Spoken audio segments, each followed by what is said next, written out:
Dear students, welcome to this YouTube channel socio classes.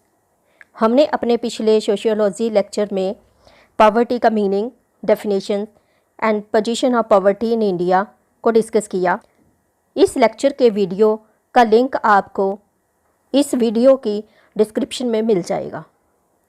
अब हम इस वीडियो में कॉजेज़ ऑफ पॉवर्टी, गरीबी के कारणों को डिस्कस करने जा रहे हैं। इन कॉजेज़ को मैंने मेनली 5 पार्ट्स में डिवाइड किया है, जैसा कि social causes, political causes, demographic causes and individual causes. So students, let us start economic causes, जिसमें फर्स्ट पॉइंट है बैकवर्ड एग्रीकल्चर, पिछड़ी हुई खेती। 2018 के आंकड़ों के मुताबिक 135.26 करोड़ हमारी पॉपुलेशन है और इसमें से 68.86% रूरल एरिया में लोग निवास करते हैं और 31.14 अर्बन एरिया में लोग रहते हैं। हमारे इंडिया में ज़्यादातर लोग खेती पे निर्भर करते हैं। इसके बावजूद भी हमारी कृषि की अवस्था पर्याप्त पिछड़ी हुई है।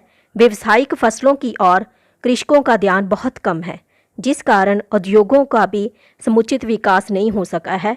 हमें विदेशों से भी खाद्यान्न मंगवाना पड़ता है। हमारी कृषि पर्याप्त सीमा तक प्रकृति पर निर्भर है। इस प्रकार प्राकृतिक संकट निर्धनता की समस्या को सदैव गंभीर बनाए रखते हैं। सेकंड पॉइंट है प्राकृतिक प्रकोप, नेचुरल। भारतीय अर्थव्यवस्था प्रकृति पर निर्भर है। प्राकृतिक प्रकोपों का मुकाबला करने के लिए हमारे पास पर्याप्त साधन नहीं है। यही कारण है कि अकाल, अंतर्वृष्टि, प्रतिकूल जलवायु, महामारी जैसे तूफान और कीड़े मकोड़े फसलों को नष्ट कर देते हैं और बेचारा किसान मुंह बाई देखता रह जाता है। थर्ड पॉइंट है औद्योगिकरण एवं पूंजीवाद, इंडस्ट्रियलाइजेशन एंड कैपिटलिज्म। औद्योगिकरण के कारण भारत में बड़े बड़े उद्योग स्थापित हुए, फलस्वरूप ग्रामीण उद्योग चौपट हो गए। जो लोग इन व्यवसायों में लगे थे वे बेकार एवं गरीब हो गए। औद्योगिकरण ने पूंजीवादी व्यवस्था को जन्म दिया। पूंजीपतियों ने मजदूरों का शोषण किया। इससे अमीर और ज़्यादा अमीर और गरीब और ज़्यादा गरीब होते चले गए। नेक्स्ट है लैक ऑफ एबल प्रोड्यूसर्स, योग्य उत्पादकों का अभाव। भारत में ऐसे साहसिक व्यक्तियों का अभाव है जो नए उद्योगों को प्रारंभ करने का जोखिम उठा सकें। इसके परिणाम स्वरूप हमारे देश में नए उद्योगों की प्रगति नहीं हो सकी। सभी व्यक्तियों द्वारा परंपरागत व्यवसाय करने के कारण उत्पादन की नई तकनीकों को इससे प्रोत्साहन नहीं मिलता। इससे कुल उत्पादन कम होता है एवं प्रति व्यक्ति आय में संतोषजनक वृद्धि नहीं होती। एंड नेक्स्ट पॉइंट है lack of means of transportation and communication, यातायात एवं संचार के साधनों का अभाव। देश में यातायात एवं संचार के साधनों रेल, बस, वायु एवं जल मार्गों तथा सड़कों का अभाव होने के कारण गांव वाले अपनी उपज को मंडियों एवं बाज़ारों में अच्छे से नहीं ले जा पाते। अंत उन्हें अपने माल की उचित कीमत नहीं मिल पाती, जिससे किसानों में निर्धनता बनी रहती है। एंड नेक्स्ट पॉइंट है improper use of natural resources, प्राकृतिक साधनों का गलत उपयोग। भारत प्राकृतिक साधनों के दृष्टिकोण से धनी देश है, परंतु उनका उचित प्रयोग ना हो सकने के कारण हम आज भी निर्धनता का जीवन व्यतीत कर रहे हैं। गंगा जमुना के मैदान जैसी भूमि पर भी प्राचीन कृषि यंत्रों से हम आर्थिक क्षेत्र में पिछड़ गए हैं।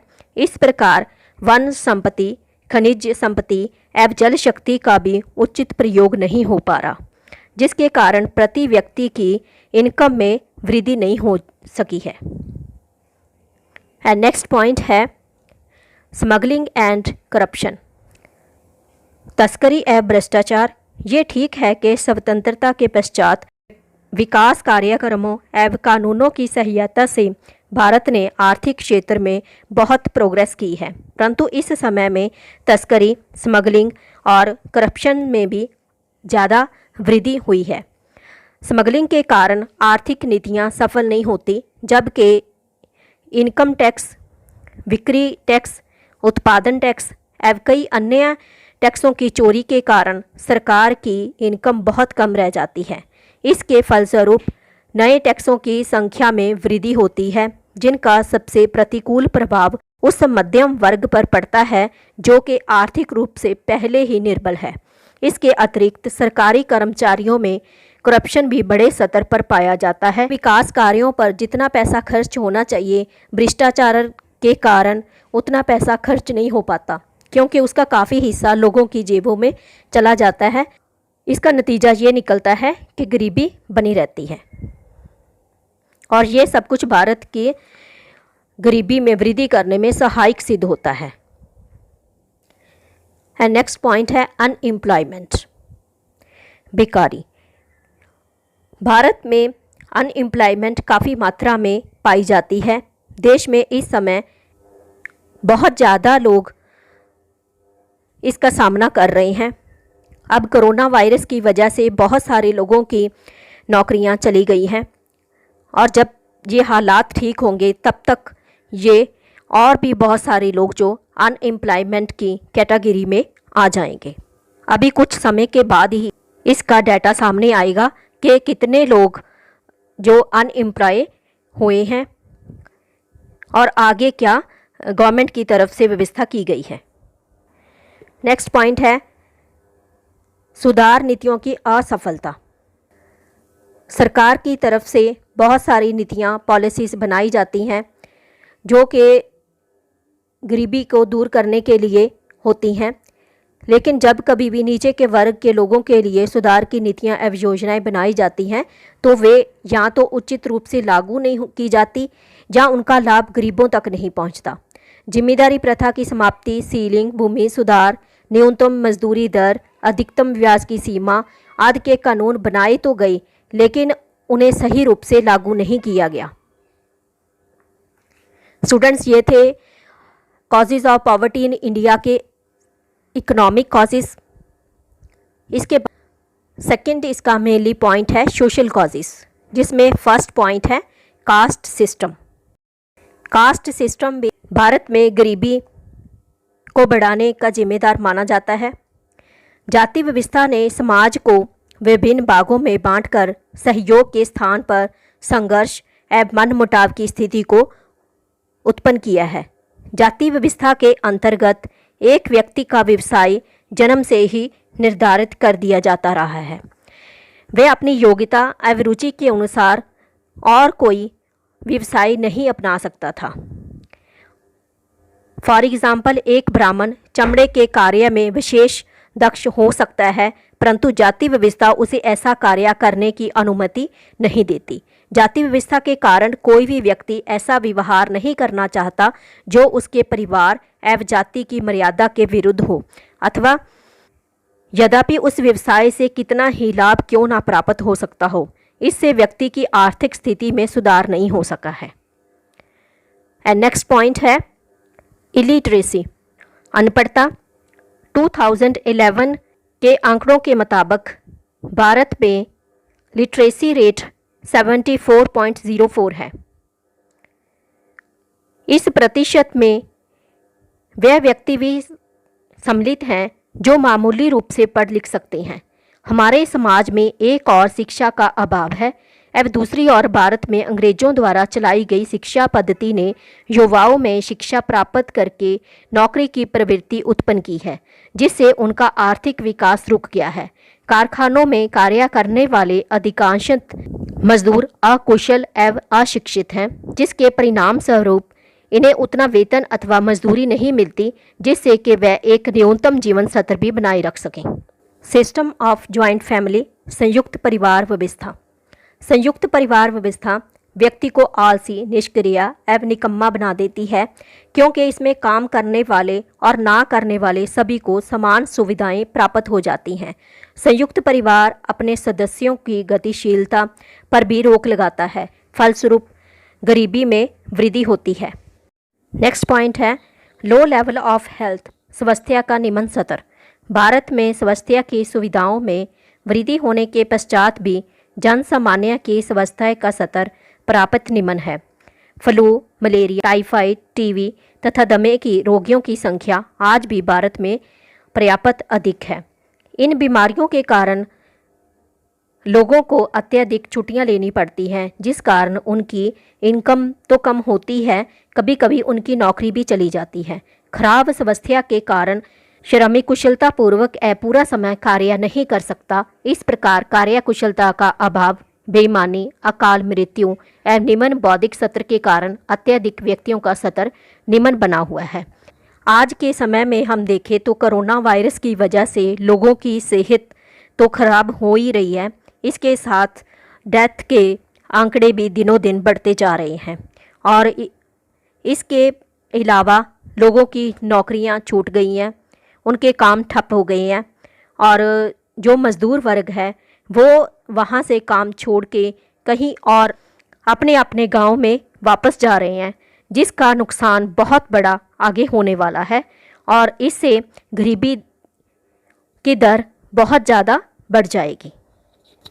नेक्स्ट पॉइंट है गंदी बस्तियां, स्लम्स।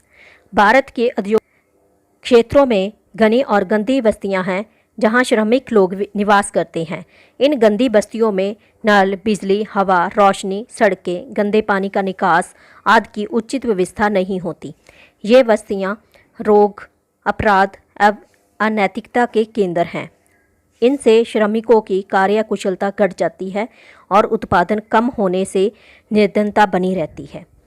प्रेजेंट सिचुएशन में हम देखें तो मुंबई की धारावी बस्ती एशिया की सबसे बड़ी स्लम बस्ती है। वहाँ पे लोग बहुत ज़्यादा मात्रा में रह रहे हैं। वहाँ पे नल, बिजली, हवा, रोशनी, सड़कें और गंदे पानी के निकास की व्यवस्था नहीं की गई है और एक एक रूम में 10-10 लोग रह रहे हैं और इसकी वजह से वहाँ कोरोना वायरस के पॉजिटिव केस भी बहुत ज़्यादा मात्रा में बढ़ने लगे हैं। जहाँ तक हम देखते हैं तो मृत्यु के केसेस भी वहाँ बहुत ज़्यादा बढ़ गए हैं और आने वाले समय में वहाँ की स्थिति गंभीर होती नज़र आ रही है। नेक्स्ट पॉइंट है ओवर एक्सपेंडिचर ऑन रिलीजियस सैक्रामेंट्स, कर्म कांडों पर खर्च। भारत में जनसंख्या का एक बड़ा भाग आज भी अंधविश्वासों एवं धार्मिक कर्म कांडों को जीवन का अभिन्न अंग मानता है। ऐसी स्थिति में बहुत से संस्कारों, अनुष्ठानों एवं धार्मिक उत्सवों से संबंधित उत्तरदायित्वों को पूर्ण करने में ही उसकी इनकम का एक बड़ा भाग समाप्त हो जाता है। व्यक्ति अगर भूखा रहे अथवा ऋण ले, परंतु इन कुसंस्कारों को पूर्ण करना वह सर्वाधिक आवश्यक मानता है। यह खर्च आकस्मिक होते हुए जिनका ना तो पूर्व से अनुमान लगाया जा सकता है और ना ही व्यक्ति के पास इतने साधन होते हैं कि वह उनको पूर्ण कर सके। परिणाम स्वरूप इस समस्या से गरीबी में ही नहीं अपितु की कर्जे की समस्या में भी वृद्धि होती है। थर्ड मेन पॉइंट है पॉलिटिकल कॉजेज। भारत में गरीबी के लिए पॉलिटिकल कॉजेज भी रिस्पॉन्सिबल हैं, जिसमें फर्स्ट पॉइंट है ब्रिटिश पॉलिसी, ब्रिटिश नीति। अंग्रेजों के शासनकाल में भारतीयों का काफ़ी शोषण किया गया। उन्होंने देश को आर्थिक दृष्टि से खोखला कर दिया और इससे भी भारत में गरीबी का विस्तार हुआ। सेकंड पॉइंट है बर्डन ऑफ वॉर्स। 2 विश्व युद्धों के दौरान अंग्रेजों ने भारतीय संपत्ति को युद्ध में झोंक दिया। इंडिपेंडेंस के बाद भारत को 1962 में चीन से तथा 1965 एवं 1971 में पाकिस्तान से 2 युद्ध लड़ने पड़े। अंत जो धन देश के आर्थिक विकास पर खर्च किया जाना था उसे युद्ध में लगाया गया, जिसकी वजह से गरीबी और ज़्यादा बढ़ी। थर्ड पॉइंट है पॉलिटिकल पार्टीज एंड करप्शन, राजनीतिक दलबंदी एवं भ्रष्टाचार। भारत की गरीबी के लिए विभिन्न राजनीतिक दल भी काफ़ी सीमा तक उत्तरदायी माने जाते हैं। वर्तमान स्थिति में अधिकांश राजनीतिक दलों का उद्देश्य किसी न किसी प्रकार सस्ती लोकप्रियता प्राप्त करना हो गया है। यद्यपि इससे राष्ट्रीय हितों को कितनी भी क्षति क्यों न होती हो, राजनीतिक जीवन की अस्थिरता के कारण किसी भी योजना को व्यवहारिक रूप देना पर्याप्त कठिन हो गया है। अब ये स्पष्ट हो गया है कि भारत के आर्थिक साधनों के कुप्रयोग के लिए राजनीतिक भ्रष्टाचार भी एक बड़ी सीमा तक उत्तरदायी है। राजनीतिक करप्शन के अनेक मामले सामने आते हैं, जैसे बोफर्स तोप घोटाला, चारा घोटाला, चीनी घोटाला आदि। इन घोटालों में अरबों रुपए खोए गए। पश्चात में ऐसे घोटालों की जांच पर करोड़ों रुपए खर्च होते हैं। इस प्रकार ही राजनीतिक नेताओं के अरबों रुपए स्विट्जरलैंड के बैंकों में जमा पड़े हैं। ऐसे सभी अवस्थाएं भारत की निर्धनता को बढ़ाने में सहायक सिद्ध हुई हैं। फोर्थ पॉइंट है डेमोग्राफिक कॉजेज, जनसंख्यात्मक कारण। अगर भारत की पॉपुलेशन को हम देखते हैं, 2018 में हमारी टोटल पॉपुलेशन 135.26 करोड़ है, जिसमें रूरल पॉपुलेशन 8.86 और अर्बन पॉपुलेशन 31.14 है, और इसमें से 74.04 लिटरेसी रेट है, जो कि 2011 के आंकड़ों के अकॉर्डिंग है। और 2012 में 12.4% of Indians population lived in poverty. 170 million people जो इस पॉवर्टी में अपना जीवन व्यतीत कर रहे हैं। अधिक जनसंख्या निर्धनता की समस्या में वृद्धि करती है।